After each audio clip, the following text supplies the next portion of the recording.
Hello, welcome to Becoming Unstoppable Fitness and Weight Loss. We're your hosts, Lynn and Stephanie. We're just two ordinary girls born without skinny jeans. We fought hard to become fit and fierce, and now we're coaches who get to share our passion for health and strength with others. We started this podcast so we could share the knowledge and insights that have helped many of our clients with an even larger audience, and our dream is to help you become unstoppable. All right, today is episode 23, and we are so happy to have Dr. Mitchell Rogers in the house. Hello, Mitchell. Hello, thanks for having me. Thanks for being here. Mitchell is a doctor of chiropractics. He's somebody who we met at the gym. He works out with us at F45, and he had so much great information for us regarding recovery from injury prevention, so many great tips and tricks. I thought he would be a great person to have on the podcast so he could share some of his knowledge with all of you. So thank you again for being here. Of course. All right. In today's episode, we're going to specifically talk about how to prevent and recover from injury. So injury is a big obstacle for a lot of people in their weight loss and fitness journey, as you are well aware. And Stephanie is well aware because a lot of people start at the gym, right? Mm-hmm. And then they end up having to drop out due to injury. So our goal is always to prevent injury, but if something should happen, it's great to know that there is help for recovery. So we're going to talk a little bit about that in this episode. So how does variety in our fitness plan, we're going to start out talking about variety, how does that help to prevent injury? And before you answer that, Stephanie and I are huge into the variety concept. We talk about the importance of mixing in the strength training, the cardiovascular, the flexibility, any kind of stretching you can incorporate in your fitness. Is there anything we're forgetting when we talk about variety? Anything you would add? No, mobility in terms of just overall mobility, stretching kind of encompasses that, but true mobility and being able to get your body into certain positions, like maybe not with weight, but without weight, getting into a full depth squat and being able to kind of go through and put your bodies through those ranges of motion. The world doesn't say, okay, do a perfect deadlift and pick up that pencil. It's like, no, I have to bend around the chair and turn my back in a weird way, and being able to put your body in those situations more often, but not putting yourself at a risk for injury, doing it more slow and controlled and doing things like that are also, I would say, very important. That's an interesting tip. I don't think I've ever done any kind of mobility exercises. Nobody's ever told me about it, so now we know. Would I just look them up online, or? Yeah, a good one is called ROM WOD, so range of motion WOD, and it's basically just workout of the day. Basically, it's just they give you a different set of mobility exercises to do every day, and they have a lot of variety and hitting everything from different angles. I would say it's the biggest thing about variety and creating resiliency and longevity. Those are my biggest things that I preach and kind of want to train for now. Now that it's like, all right, if you're not an elite level athlete training for an event, or any athlete training for a specific event that you need to be good at, all right, then let's train for longevity. I want to be able to, when I retire, be able to spend the money that I work so hard going to do fun things, instead of just sitting in my house and having to be bedridden and do things like that. So being able to keep that longevity by doing all of the different types of training and maybe ranges of motion, or instead of just doing a forward lunge, doing sideways lunges and doing them at different angles that kind of challenge all of the different muscles and joints in different angles and different ranges of motion. So that way, when you do bend over and pick up the pencil or pick up your kid, or you all of a sudden go running down the parking lot, you don't hurt yourself. Yeah. And set yourself back. Yeah. And that is one of my whys. We have a little one at home, 14-year-old, 22-year-old, and 28-year-old, but I love the fact that my husband and I can still do all of the adventure with our 14-year-old, and I assume that my husband and I are going to have our best adventures after she moves out of the house. Exactly. But that is such a significant why for me is I love adventure. I love having fun, and it's such a blessing to be able to, still have fun. So yeah, I'll say that's why I got into fitness. I've probably mentioned this many times before, is like the passion for people being able to live a healthy life, like active life with their families when they get older and be there for them. So talking about the mobility stuff, Lynn, you may have actually done some movements that are mobility style movements without even realizing it. Because I feel like it took a long time for me to understand the difference between stretching and mobility. It's just like an active stretch where you're moving through a different range of motion. And that's become really important to me. I actually recently started a mobility program that I just watch online, so I follow it. And it definitely makes a difference to stay on that. And while I nerded out on that, I also started nerding out on learning the proper shoes to wear. So I wanted to ask Dr. Rogers about this. How can your footwear affect your workout? So footwear is, I feel like, an underutilized topic that is incredibly important. It is a trick question also, because it depends on what your workout is, what your goals are, all of those types of things. But footwear in general is incredibly important. Everything starts from your feet. Like everything we're doing all the time comes from our feet. It gives us a bunch of information. And think about, basically, your feet are your hands that we put mittens over, and then we didn't get good at grabbing and doing things with them. And so that's honestly kind of a big issue around our community now that we have all of these fancy shoes that have pads underneath them that are an inch tall, that your feet can't feel anything. It feels a cloud underneath it. So that changes the way that we walk. So if our body has a natural feedback of, oh, when I put my foot on the ground really hard, that hurts, so I'm going to walk really gently. Well, when you have that big cushion, we don't get that thought. So our heel will strike and hit first, which sends a big jarring wave of energy up into your ankle, your knee, your hip, all into your back.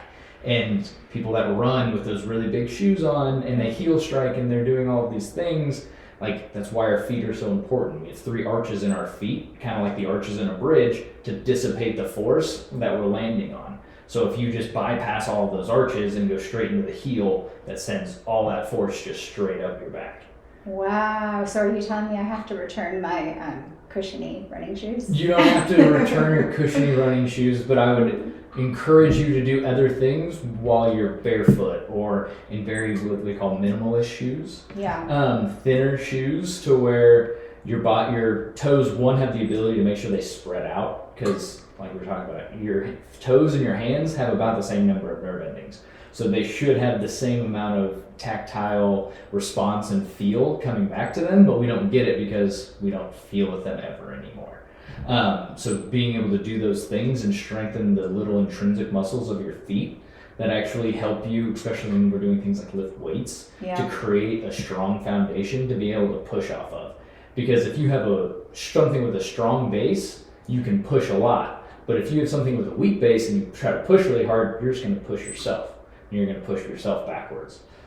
So if you're trying to weight lift or do something like that, having a shoe that is more conducive to being able to root into the ground, root your feet into the ground and really feel the ground with your feet. Like you have 3 points of contact on your feet that when you're lifting should be always there. Just underneath your big toe, or the first MTP joint. So right here on what this would be on your toe. Then over here as well, and then here on your heel. So and Mitchell, almost like a tripod. Yeah, so Mitchell's pointing under his thumb, if you're listening to this, under your thumb, under your index finger, and under the pinky finger. Oh, so the pinky finger. Think about a tripod and the 3 corners of your feet. So underneath that big toe, the little toe, and the heel, and creating the arches in your feet. Okay. Instead of having those flat feet, actually curling those feet up. So we don't want flat feet. No. Okay. No, we should all have 3 arches in our feet. Okay, 2 down the long ways and then 1 across the middle. So you think if I walk barefoot more, or if I train those intrinsic muscles, then so I'll doing things have like calf arches. raises and calf raises with knees bent and doing different things like that are really good for strengthening your feet and can help with those things. Okay. Well, that's fascinating. I've been using that tripod thing that you taught me a couple of months ago in the gym because that really does make a difference. You said if your foundation is firm, then your form follows. Mm-hmm. So I've really been thinking about that. But now I have to work on my arch, it sounds like. You probably have good arches from being a dancer, right? My foot, like, more naturally is like a lower arch, so I don't have that, like, ballerina foot. So I do have to think about this as well. And in a visual, I like, when I'm lifting especially, is to, like, screw my feet into the ground, and that helps kind of, like, create it, that arching motion and those 3 points of contact. So I feel like I put my feet down and then screw them in is the term I like, and then it kind of helps put my foot in that position. Okay. So it doesn't come naturally for me. I have to work at it, but it does make a difference. I feel like I think where some of my, like, QL problems have stemmed from not having that proper distribution of weight in my foot. So even, like, as a trainer every day, it's easy to forget, like, you have to refocus into, like, what am I really feeling when I'm lifting. Yeah. And it makes a difference. Yeah, and I've noticed since I'm paying attention to my feet, actually trying to feel my feet on the ground, I walk so much more gracefully. Like, through the years, I've just gotten heavier and heavier on my feet, but just even thinking about it, maybe that makes my feet flex more, just, wakes them up. Being conscious about anything, whether it's posture, how hard you're walking, things like that, the more conscious you are of how your body moves and how it's supposed to move versus how you actually are moving. And, like, I don't have the best posture all the time. Like, I get that. And not everybody's ever going to have perfect posture all the time. Mm-hmm. But it's making that mental cue of when you notice, oh, I'm stomping, I'm slapping my feet on the ground. Okay, let's try to walk more on the balls of our feet, land softer, do some... And honestly, I feel like I'm so much more attractive when this is like a side note, but I feel like I just feel so much better about myself when I walk with consciousness. Consciousness and confidence too. And confidence is very important for all of those things.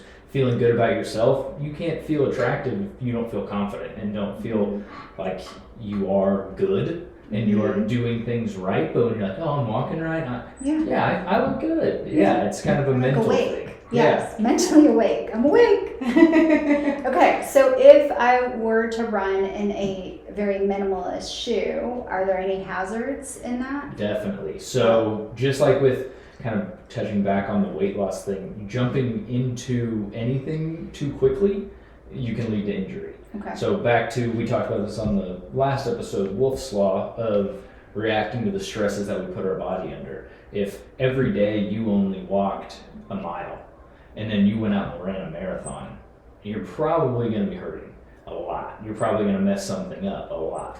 Instead, so you walk a mile, okay, tomorrow you walk 1.25 miles.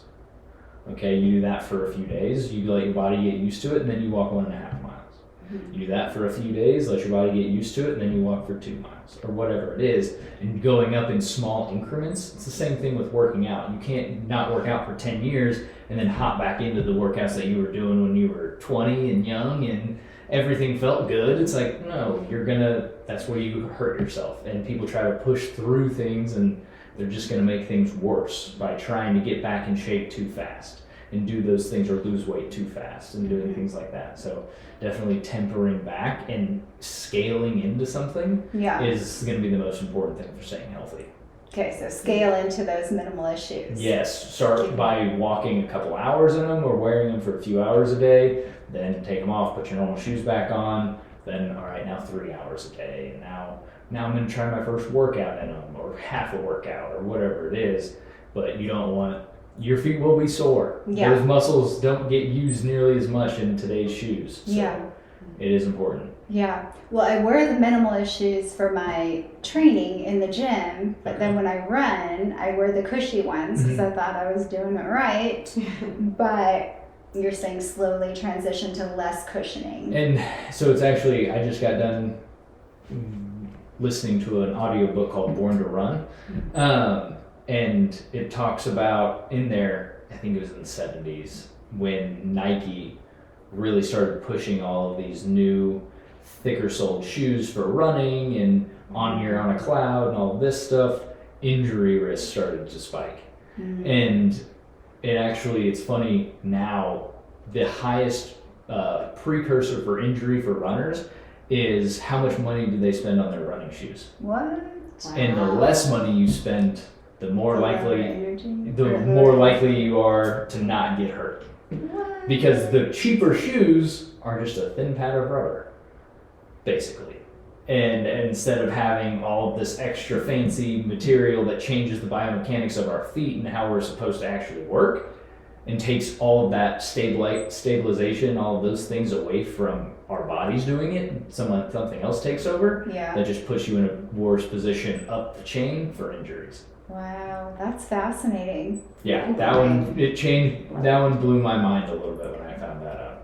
Well, have you experimented? We talked about the fact that we don't really believe anything we read, even studies, because everything is so skewed. But if you've tried it out, have you tried it out for yourself? So the pair of shoes that I run in are pretty thin. They still are, they're Sauconys, so they're not like the tiny just leather strap sandals or anything like that. I've seen some guys out running in those, and good for them, more power to them. But trying to just not get the super thick soles where you're constantly, some shoes are made for you to heel strike. Yeah. And the ones that have the super thick heel, as opposed to more of it's the same thickness throughout, are made for people that heel strike. And so instead of correcting the problem with how we run, and we're running and trying to land on that midfoot, so that way, back to that arch conversation of dissipating the force, instead people will just heel strike and buy thicker shoes. Okay.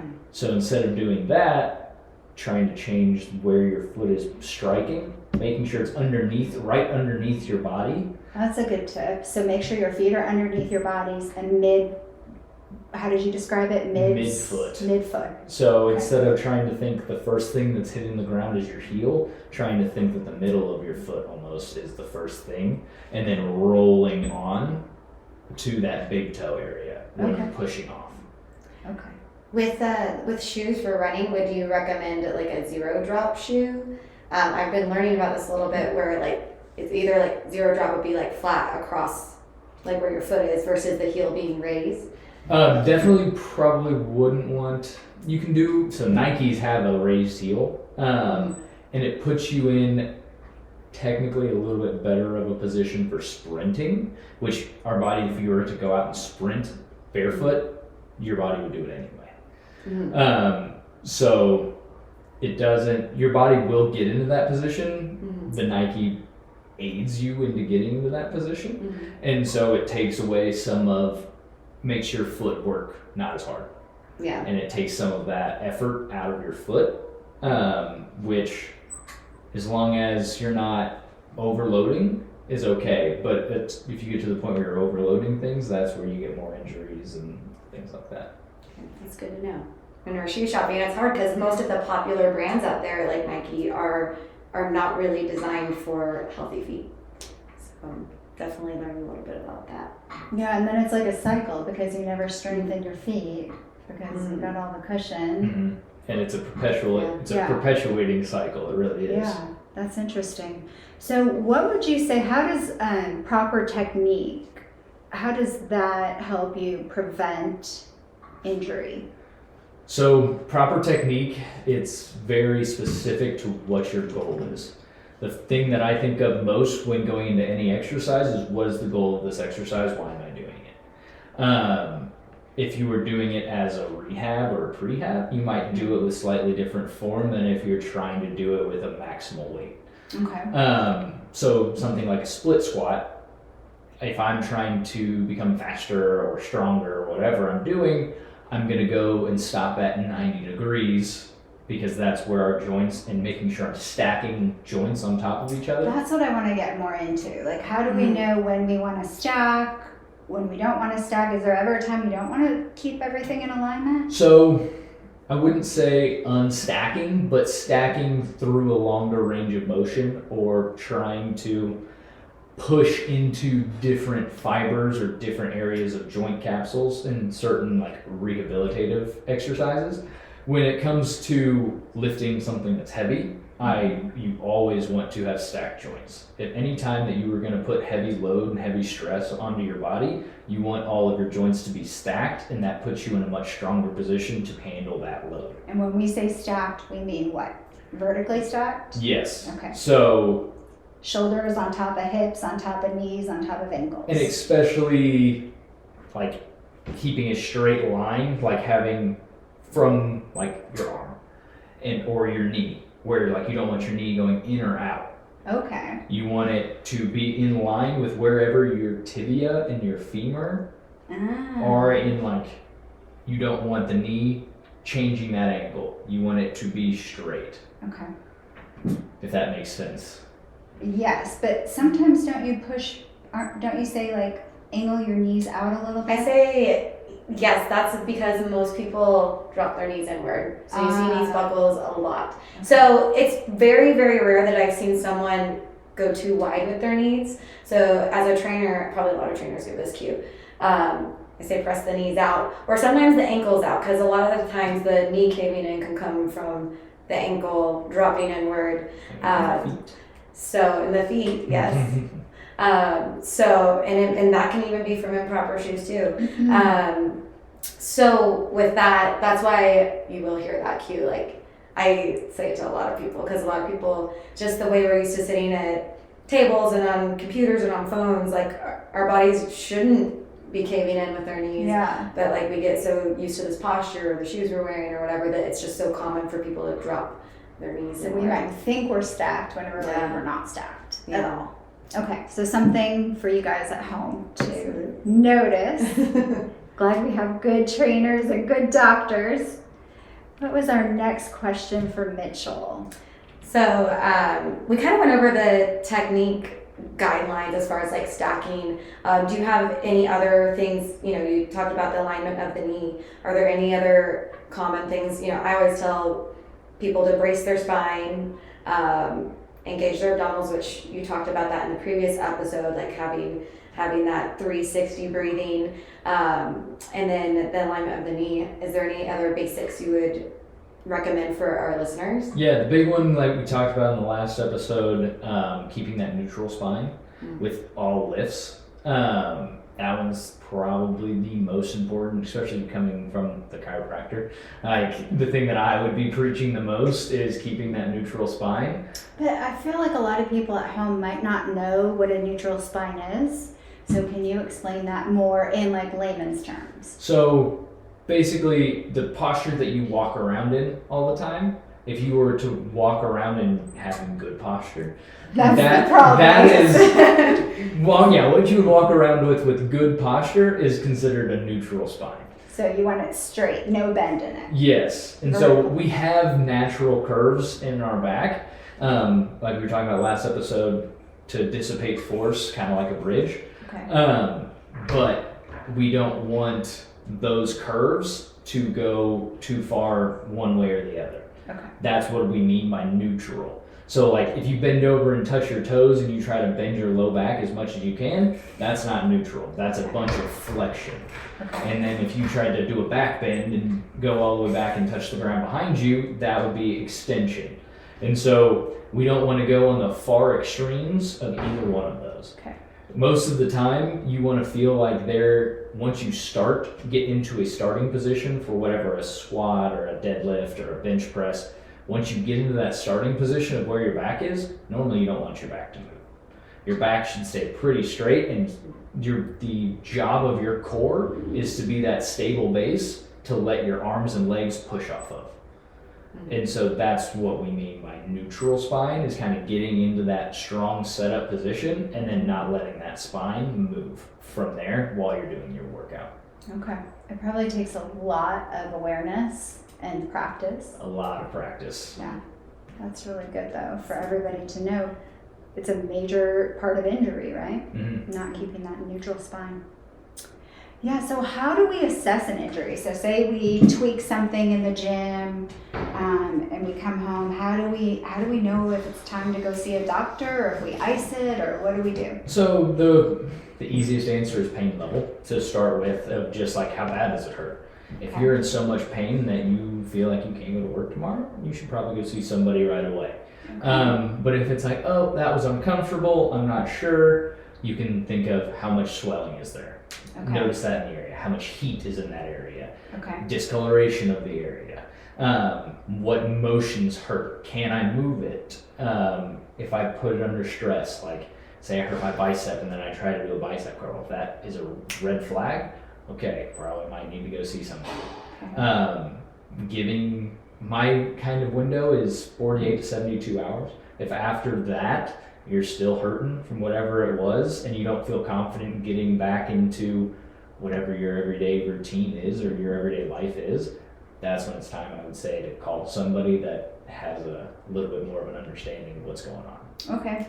And if we, in those 72 hours, do you recommend heat, ice? So, situationally dependent. They'd say now, the guy that actually came up with the rice method, we talked about this on the podcast, of how he came out with the rice, so rest, ice, compress, elevate. And then a few years after he came out with it, he was like, actually, don't listen to me. That's wrong. Oh. The science has proven that actually slows down the healing process. Okay, great. But that still gets taught. That got taught to us when I was in school. Right. And I didn't graduate that long ago. And so like that's still being taught. It's still a very much a misconception of, hey, oh, you hurt something? Ice it. It's like, yes, that will help numb the pain in the current moment. So if you're in so much pain that you want it to be numbed, go ahead and ice it. Mm-hmm. But the best thing for the healing process is to move that joint and get motion through there. So the way, if it's a joint or a muscle strain is a little bit different. You kind of want to leave those alone and let them heal before we start moving those. But certain things with whether it's a joint or whatever it is, the way to get nutrients to that joint is to move it. Like joints don't get a whole lot of blood supply. They have what's called synovial fluid, which is kind of like a jelly. And the more you move, the less viscous it gets, so the smoother it gets. Okay. But that's where all the nutrients for that joint are. And so moving it and spreading that viscous solution around kind of bathes the injured area in nutrients. So it helps heal that area. And so that's probably the best thing for it, is getting it back moving and trying to get it through a full range of motion that's not painful as fast as possible. Wow, that is so fascinating about the synovial fluid, synovial jelly. Fluid, yes, but it's kind of a jelly consistency, especially when you're not moving a lot. Well, how many people, my husband for one has back problems, and he said the minute I stop moving, I'm in pain. Yep. And I hear this with older people too, and arthritis, like the more they move, the less they're in pain. Mm-hmm. So this all probably relates back to 100%. the synovial jelly. Yes. Synovial fluid. What's the jelly thing again? So it's just about a jelly consistency. Okay. It's pretty thick most of the time until you really warm it up, and that's why people are like, oh, my joints are so stiff, blah, blah, blah. But then as soon as they really get warmed up in the gym, they don't have any pain. Well, it's because everything's moving a little bit easier. That fluid isn't so thick. It's moving around. It's bathing that joint and letting it actually lubricating the joint, which is what it's there for. So that's fascinating stuff. Okay. So when you have an injury, I'm sure this is obviously going to depend on the injury, but what are some cues you know you're good to go like back to your routine and approach that? That's a big question. Yep, and you gotta be careful with what I say in a podcast like this, so people are like, oh, I'm fine, I can go again. Yeah. Back to the graded exposure thing. I like to get people back and active as fast as possible. Whether that, not necessarily to the same capacity that they were doing before the injury, but say you were lifting 100 pounds before your injury, okay, well, we're gonna come in, we're gonna lift 5 pounds. And then we're gonna do 2 sets of 5 pounds, wait a day, see how you feel. If you feel okay, all right, then we're gonna push this up to 10 pounds. And just kind of slowly getting back into it. And your body will tell you, am I confident in doing this movement? Am I worried about doing this movement? Listen to your body. Your body does know. I'm cool with poking pain. That's what I like to do. I like to poke the bear, but I don't want to wake it up. So getting up to that point of like, oh, there's a little bit of pain here, a little bit of discomfort. When it comes to getting back into that routine, you can start working out and doing those things. But then as soon as you get that little bit of discomfort, all right, shut it down for today. Again, back to Wolf's Law, you did that more stress than it's used to. So the changes will happen. It might not be as fast as you want it to happen, but you're going to, you slowly, day over day, over day, over day, over day, are making a little bit of a change, a little bit of a change, a little bit of a change. You look back in a few months, a year, whatever that may be, and wow, I've made a lot of change.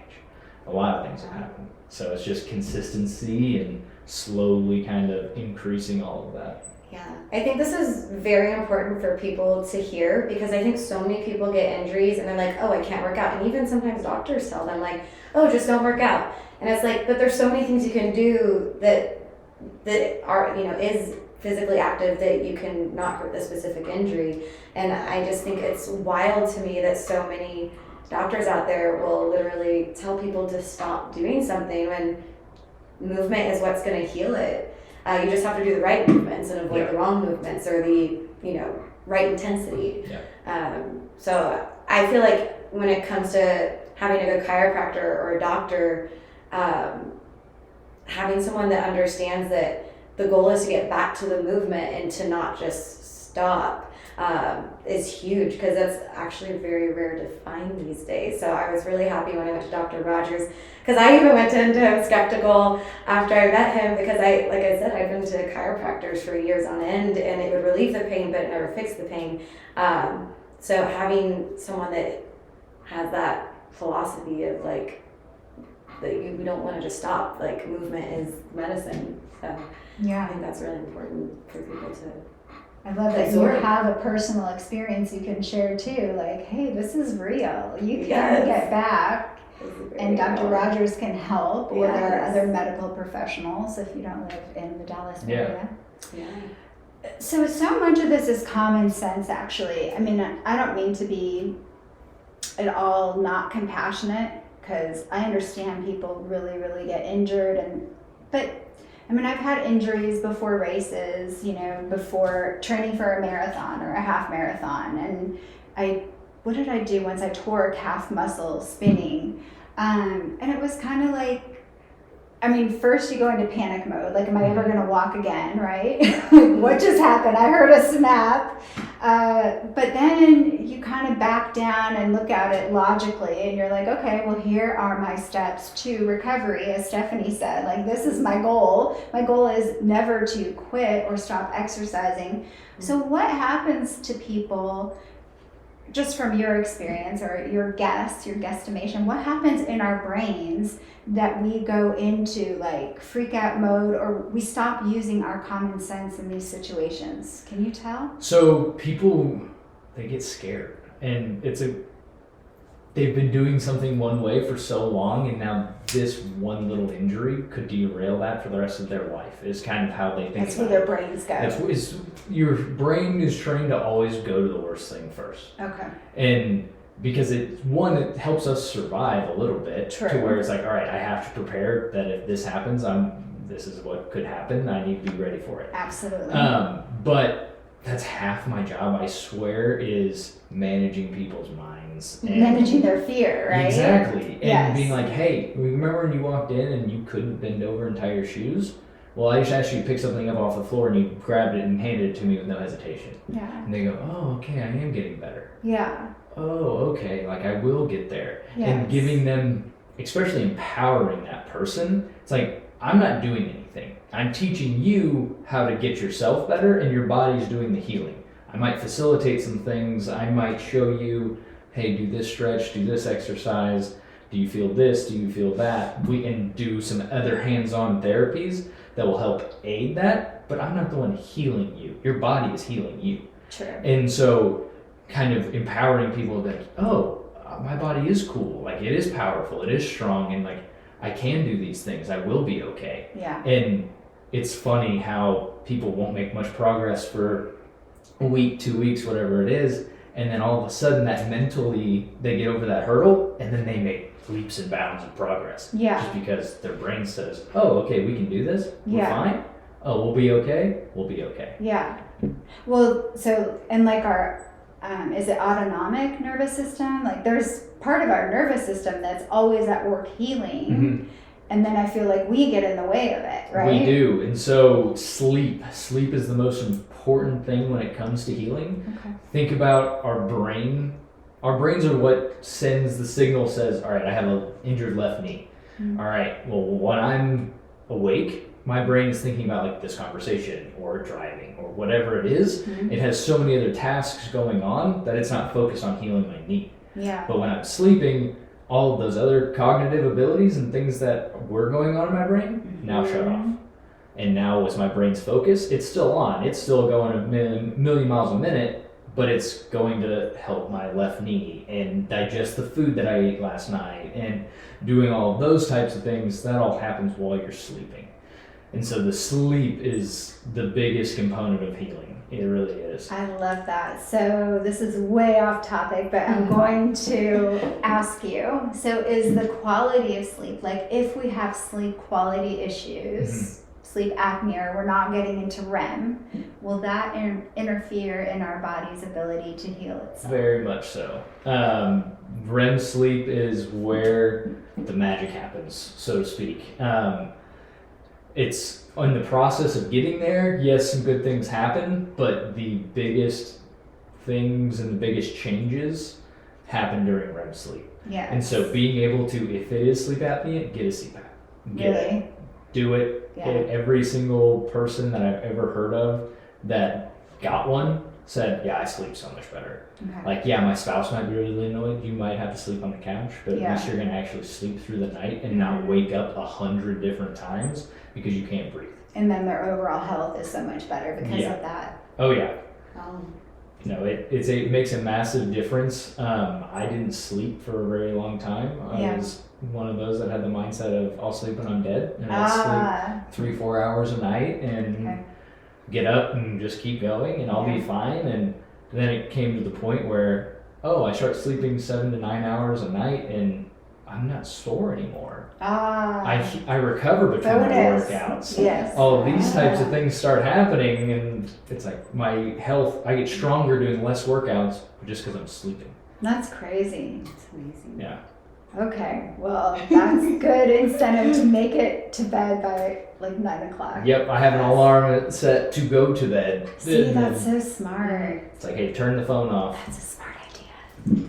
Set your alarm to go to bed. I have one too. I don't always follow it, but because you wake up at the crack of dawn also. Yes. So what time do you go to bed? Usually like 10:30, but I try to be like 9:45. So some days I get lucky, but my bedtime alarm is like 9:45.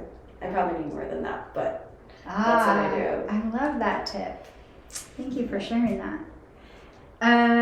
Okay, what's our next question for Dr. Mitchell? All right. So we kind of talked about how to reintroduce into your routine, but is there anything, how would you say you specifically could help people or someone that, for listeners that aren't in the area, how you could help people as far as preventing and recovering from injury? Like what is the process if you kind of break it down?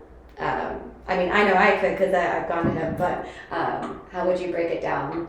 So we'll start with preventing injuries. Back to the whole synovial fluid talk that we had and people moving and arthritis. So I'm a firm believer that everyone should get adjusted once a month because of what we were talking about, how with different areas of your spine not moving, well, you have, I want to say it's 7 or 8 joints in each vertebra of your spine. Oh. And so if those joints aren't moving, that's where you start to get that arthritis in those joints. And so what we're doing is going in and finding out which segments aren't moving and giving them motion again, so then they get that synovial fluid bath and they can do the healing and do those things, and then hopefully hold off on the degeneration. You can't stop degeneration necessarily. You can't reverse degeneration, let's say. You can keep it at bay and keep it where it's at, but you're not going to reverse it and take away arthritis and things like that. Degeneration is just deterioration of the joints. Yep, arthritis is another, osteoarthritis, degeneration, they're all kind of synonymous And with so- each other. Do the joints actually break down, or they just start, or synovial fluid leaves and then the joints start So running? the joints do kind of start to break down. You can start to get things like osteophyte formation, or like bone spurs, things like Okay. that. And in the bones of the spine, those bone spurs can leak out and touch the nerves, which can start giving you those radicular pains. Oh. And so yeah, you don't have pain when you're younger, but then, okay, well, if I didn't take care of this, now when I'm 50, I have the spine of an 80-year-old Oh. or something like that. And so those are the things that, for preventative wise, chiropractors are really good at helping with. When it comes to getting back from an injury, especially if it's something where, like, Dr. Google, I know what's wrong with me, I can figure it out, I'll look it up online, and I'll do these exercises, and I'll be fine. Try it. If it doesn't get better, come in. Because they say you can't be your own doctor. It doesn't matter. I go and I ask my colleagues when I have an injury, hey, what's wrong? What do you think is wrong with me? Like, Why is that? Because you can't be a sound judge for yourself? Nope, exactly. You can't be a lot of times you might know what's going on, but there's also times where you go, oh no, that's not it. Denial. And yes, you do. You go through that denial and saying, nope, it couldn't be that. Or you leave out a detail to yourself and you're not honest with yourself or whatever it may be. Yes. But yeah, they say don't be your own doctor. I've heard of this. I know I've fallen into and made that mistake before and been like, what? Well, this is hurting. Why is this hurting? I can't figure it out. My roommate at the time in chiropractic school just goes, oh, have you ever looked at this? And I was like, no, it couldn't be. He was right. Yeah. And it's just like, okay. So Yeah. thinking about those types of things, but coming in, getting a true assessment on, hey, there's a lot of little structures and a lot of little things going on in your body that you might not know of, and if it's not the most common problem that you Googled, it might not be it, and you might not be doing the right things. So give it a shot, and if things don't get better, come in and see us. Okay. Get it taken care of before it gets bad. I think that's really, really good advice. I think I'm going to be visiting you and make sure all of those joints are working in my spine. So we appreciate everything you shared with us. Truly, this is valuable information that will help everybody at home as well stay in excellent health and prevent injury, recover from injury, and we really appreciate it. So thank you for being here. Thanks for having me. And for all of you at home, if you have any question for Dr. Rogers, any questions, please feel free to email him. His information will be in the show notes, and you can always contact myself and Stephanie that way also. Our emails will be there. And if you enjoyed this podcast, this episode, please take a moment to rate and review the podcast so more people can find it. And tune in next time for some more Becoming Unstoppable Fitness and Weight Loss.